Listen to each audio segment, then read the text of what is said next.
Olá, tudo bem?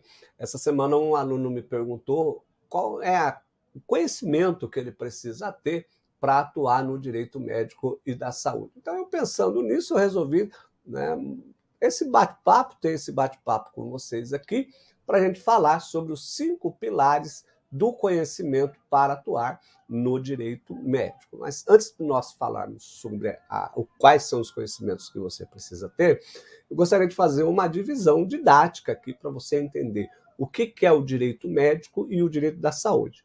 Por exemplo, eu sempre, quando eu coordeno uma pós-graduação na Faculdade de Medicina do ABC, que trata do direito médico e da saúde. Então, mas direito médico e da saúde são duas vertentes. O que é o direito médico? O direito médico diz respeito à legislação e às resoluções do Conselho Federal de Medicina pertinentes à atuação do médico na assistência à saúde. Ele envolve, por exemplo, a questão da responsabilidade civil do médico, ele fala sobre resoluções, prontuário, termo de consentimento informado, enfim. E o direito da saúde, professor? O direito da saúde trata das questões que vão envolver, por exemplo, negativa de medicamento, questões que envolvem tratamento, então, tanto por parte do Estado quanto das operadoras de planos de saúde. Então, você vai entender a funcionalidade da ANS, da Agência Nacional de Saúde Suplementar, a funcionalidade da Anvisa, né, da Agência Nacional de Vigilância Sanitária. Precisa conhecer a própria vigilância sanitária, como é que funciona, né, a vigilância sanitária. Então, isso tudo faz parte do direito da saúde. Lembrando você que quando a gente fala sobre direito odontológico, direito sanitário, essas disciplinas não estão envolvidas, elas não fazem parte do direito médico. O direito odontológico tem a sua característica, tem as resoluções, o direito sanitário também tem outras atuações que não envolvem com o direito médico. O direito médico, como a própria palavra diz, são questões que envolvem a atuação do direito médico, e a gente estende para a funcionalidade, né, do próprio hospital, das clínicas médicas. E a nossa ideia, então, aqui, quando se fala de direito médico, é tudo aquilo que diz respeito à atuação do médico, documentos médicos, por exemplo, né? Como é que eu vou orientar um médico, como é que eu oriento um hospital, como é que eu dou uma assessoria jurídica para um hospital, para uma clínica, como é que eu proponho ações judiciais. Então, o primeiro pilar que eu entendo que você precisa dominar é a responsabilidade civil do médico e a responsabilidade penal do médico. Por quê? Porque você sempre terá casos que vão envolver a responsabilidade civil do médico. E todas as vezes que haverá, por exemplo, um processo judicial contra o médico, você pode fazer a defesa, ou você pode ser contratado para processar um médico. Não há, eu atuo tanto a favor do médico quanto a favor, quanto contra o médico, então não há impedimento legal e nem ético nenhum. Você tanto pode atuar para um, para outro, se você quiser, ou para o consumidor e para o médico, para o paciente e para o médico. Essa relação é uma relação de consumo, de acordo com a súmula 608 do Superior Tribunal de Justiça. Tá? O que você não pode fazer é processar, por exemplo, o médico e defender o mesmo médico que você está processando. Então, aí sim teria conflito de interesse. Mas você tem que dominar a responsabilidade civil do médico, porque você vai trabalhar com os pressupostos da responsabilidade civil. Então, nós temos lá a conduta, né, do médico, então, a ação, omissão, nós temos lá o dano efetivo, nexo de causalidade. Depois a gente trabalha com a responsabilidade subjetiva do médico, lá artigo 14, parágrafo 4º do Código de Defesa do Consumidor, onde nós temos lá negligência, imprudência e imperícia. Então você tem que entender essa questão da responsabilidade civil do médico. E a responsabilidade penal do médico. A responsabilidade penal vai trabalhar, né, com também a questão de negligência, imprudência e imperícia, e você tem que ter uma noção de delegacia e de processo crime, porque às vezes você vai representar o médico, vai requerer a instauração de inquérito policial, ou você vai fazer a defesa desse médico. Então você tem que entender, pelo menos, né, pelo menos de lesão corporal culposa, de homicídio culposo, precisa entender também do inquérito policial, do processo criminal. Então, são questões para ele. Não dá para você. Você é contratado, muitas vezes eu sou contratado para fazer a defesa do médico, e no andar aí do processo judicial tem um inquérito policial.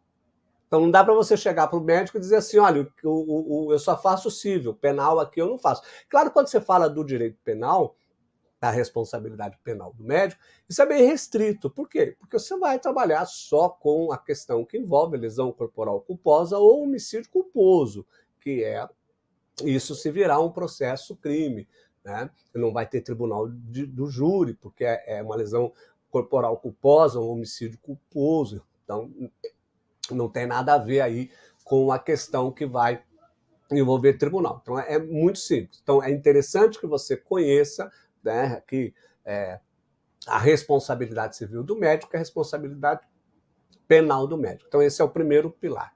O segundo pilar é compreender, né, a ética médica, então, o Código de Ética Médica. Então, tem lá a Resolução 2217 de 2018. Então, você tem que entender do Código de Ética Médica, os direitos do médico, o sigilo profissional e principalmente a publicidade médica. Por quê? Porque muitas vezes você será consultado. Ah, o médico pode fazer isso, não pode fazer aquilo? Aí você tem que consultar, você tem que dominar o Código de Ética Médica para que você possa orientar o médico, para que você possa dirimir conflitos dos médicos no hospital, por exemplo. Né? Quantos conflitos eu sou diretor jurídico de hospital, fui gestor em saúde, né? E durante esses 30 anos aí de experiência, a gente percebe que muitas vezes existem conflitos, então eu tenho que dominar o Código de Ética Médica. Eu tenho que saber quais são os direitos desse médico. E uma outra questão é o sigilo dos médicos, né? O sigilo dos profissionais em relação, inclusive, aos pacientes. Né? O que se pode fazer, o que não pode fazer em relação, por exemplo, o prontuário é sigilo absoluto, sigilo relativo? Quando que o médico pode, por exemplo, utilizar o prontuário? Ele pode juntar o prontuário no processo judicial para fazer a defesa dele? Então são questões e outras, questões muitas vezes que envolvem mesmo a conduta. Muitas vezes você precisa trabalhar com a comissão de ética médica do hospital, tem a comissão de revisão de prontuário. Então muitas vezes o departamento jurídico daquele hospital não tem especialistas em direito médico e da saúde. Alguns hospitais já estão contratando contratando advogados e advogadas especialistas em direito médico. Então, principalmente para a questão do sigilo, como é que nós vamos estabelecer diretrizes sobre o sigilo? O policial militar, quando chega ao hospital, ele pode tirar uma foto, ele pode fazer lá uma foto daquele paciente. O delegado de polícia, quando chega ao hospital, ele pode requerer o prontuário, eu posso entregar o prontuário. Então, são essas questões que envolvem o hospital, que também estão relacionados com a conduta. Então, você muitas vezes vai auxiliar a comissão de ética médica. Então, você tem a publicidade médica, muitos médicos, né, têm os seus consultórios, eles vão fazer publicidade. Como é que eles vão fazer publicidade sem desrespeitar as resoluções do Conselho Federal de Medicina? Porque se ele desrespeitar as resoluções do Conselho Federal de Medicina, ele vai responder, né, um processo ético profissional e lá no Conselho Regional de Medicina, porque é o Conselho Regional de Medicina quem vai fazer a denúncia, pode ser uma denúncia ex officio. Então, o segundo pilar é você entender o Código de Ética Médica. O terceiro pilar aqui, é entender o processo ético profissional, que é a resolução do Conselho Federal de Medicina 2303 de 2022. Então veja o seguinte, é extremamente importante você saber, você conhecer o código, o processo ético profissional, porque muitas vezes você vai processar, vai denunciar esse médico no Conselho Regional de Medicina, ou vai fazer a defesa desse médico no Conselho Regional de Medicina. Então, você tem que entender como é que se dá a sindicância administrativa, o processo ético profissional, quais são os passos, né, o passo a passo desse processo ético profissional para você fazer a defesa ou para você fazer a denúncia e você acompanhar o passo a passo e vai pegar, por exemplo, esse processo ético profissional, juntar na ação indenizatória, de repente pode juntar no processo criminal, vai ter que solicitar, né, o segredo de justiça. Aliás, todas as vezes que você junta um prontuário médico no processo, você é obrigado a solicitar, né, a requerer para o juiz um segredo de justiça, porque o prontuário é um documento, principalmente agora, a Lei Geral de Proteção de Dados. Aliás, você tem que entender também da Lei Geral de Proteção de Dados, embora eu não coloquei aqui, porque a minha ideia inicial é que você entenda primeiro, né, esses passos, esses 5 pilares que são mais importantes para que você possa começar a compreender, né, qual é a capacidade inicial que você precisa ter. Então, esse terceiro é um processo ético profissional, a resolução do Conselho Federal de Medicina. Quarto pilar que eu coloquei aqui é conhecer a infraestrutura dos hospitais e saber quais são as principais comissões hospitalares. Então, é importante você que quer advogar, né, em hospital, ou como assessor jurídico, ou como, né, de repente você trabalha num grande escritório que quer oferecer uma assessoria jurídica para um hospital de grande porte, de médio porte, de pequeno porte, enfim, você tem que conhecer as comissões, ou mesmo trabalhar como advogado. Eu, na verdade, sempre fui advogado de hospital, fui sempre gestor de hospital, né, tive meus processos, eu tive escritório também muito tempo, então por isso que eu conheço bem essa sistemática, né, do direito médico, do direito da saúde. Então, quando você fala de hospital, você tem que entender quais são as comissões que tem no hospital.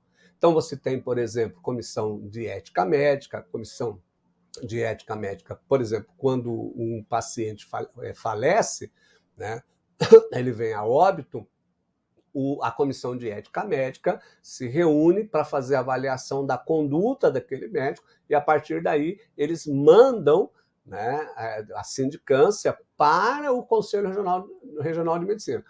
O Comitê de Ética Médica não tem, ele não pode aplicar nenhum tipo de sanção para o médico. Só quem pode aplicar qualquer tipo de sanção, censura, suspensão, é o Conselho Regional de Medicina, através da denúncia, que se transforma numa sindicância, num processo ético profissional. Você tem que conhecer o CCIH, que é a Comissão de Controle de Infecção Hospitalar, conhecer a Comissão de Revisão de Prontuário. Muitas vezes você é convidado para participar de reuniões para poder orientar tanto do aspecto jurídico quanto do aspecto ético. Então veja, tem que conhecer as comissões que envolvem o hospital. Então, o hospital tem uma base aí de 4 a 5, até 8 comissões, né? Tem que conhecer o núcleo de segurança do paciente, como é que funciona o núcleo de segurança do paciente. Eles têm gestão de risco e segurança do paciente.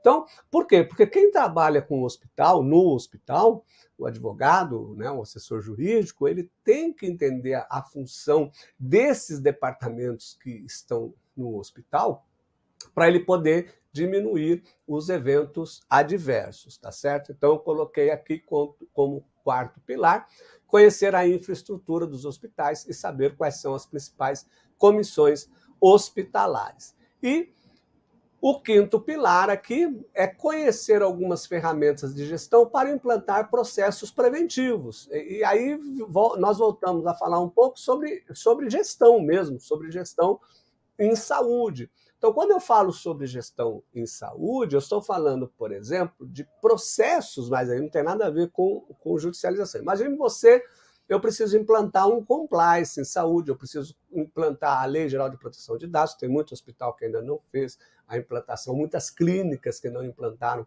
a Lei Geral de Proteção de Dados, que não tem um compliance, né? O compliance também é interessante você entender como é que funciona. E aí você vai implantar o compliance, vai implantar a Lei Geral de Proteção de Dados. Bom, mas e aí, como é que você vai fazer para implantar isso? Então, você tem ferramentas de gestão que você vai utilizar para implantar. Então, por exemplo, vou citar algumas ferramentas de gestão aqui que eu utilizo no meu dia a dia no hospital, né? Quando eu tenho que implantar determinados processos. Então, eu quero evitar eventos adversos que possam gerar qualquer tipo de indenização ou que possa, então, questão de dispensação de medicamento equivocada, evasão do paciente do hospital, enfim, porque isso tudo vai gerar processo judicial. Então, o que eu tenho que fazer? Eu tenho que implantar processos para evitar eventos adversos. Então, eu tenho que usar ferramentas de gestão. Então, eu gosto sempre, quando eu estou dando aula de administração hospitalar na Faculdade de Medicina do ABC, eu sempre gosto de dizer assim, olha, você vai usar essas ferramentas. E explico também na pós-graduação de Direito Médico, né? Em breve nós vamos abrir inscrição para vocês, temos aí já uma surpresa. Esta semana eu ainda vou gravar um vídeo e vou trazer uma bela surpresa para vocês lá na faculdade. Nós vamos fazer um evento na Faculdade de Medicina do ABC, vai ser um evento online daqui a pouquinho, né? No meu próximo vídeo eu vou contar para vocês como é que vai funcionar esse evento. Então veja, eu tenho que saber ferramentas de gestão, então eu tenho que saber. Então o que eu aplico? Eu aplico, por exemplo, para identificar problemas no hospital, eu e a equipe aplicamos o SWOT, ou a ferramenta FOFA. Quero saber quais são as forças, quais são as oportunidades, quais são as fraquezas, quais são as ameaças que estão ali envolvendo o hospital. Depois que eu descobri qual é o problema, qual é o evento adverso, eu vou implantar protocolo, eu vou implantar qualquer tipo de manual. Então, eu vou usar, por exemplo, uma ferramenta chamada PDCA. O PDCA, que é uma ferramenta que eu utilizo para implantação de processo. Agora, eu só estou dando uma geral aqui, para vocês entenderem, né, como é que funciona essa questão da atuação do advogado preventivo, né, do direito médico, no hospital também. Então, eu tenho que entender de responsabilidade civil, responsabilidade penal e o processo ético, o Código de Ética Médica, o processo ético profissional, tanto para atuar a favor do paciente quanto para atuar a favor do hospital. Tá?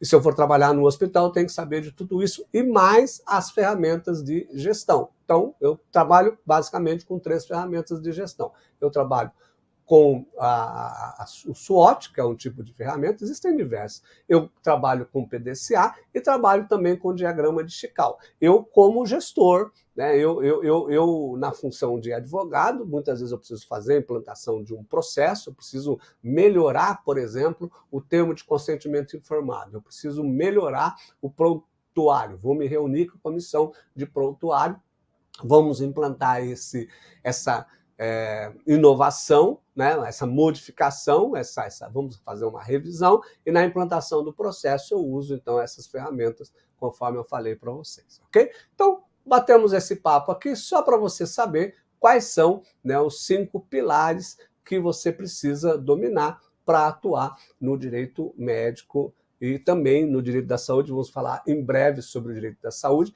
e vou logo depois desse vídeo, eu vou postar um outro vídeo para falar sobre um evento que nós vamos ter na Faculdade de Medicina do ABC. Se você gostou desse vídeo, curta esse vídeo, compartilhe. É muito importante, né, que você curta o vídeo, que você compartilhe esse vídeo, para a gente poder disseminar aqui conhecimento. É importante disseminar conhecimento, principalmente com esse professor, com esse advogado que já atua há 30 anos na área de direito médico e da saúde, e nós vamos sempre trocando ideias que eu tenho certeza que vai ajudar você na sua advocacia. Forte abraço, muito sucesso e até o nosso próximo encontro. Até mais.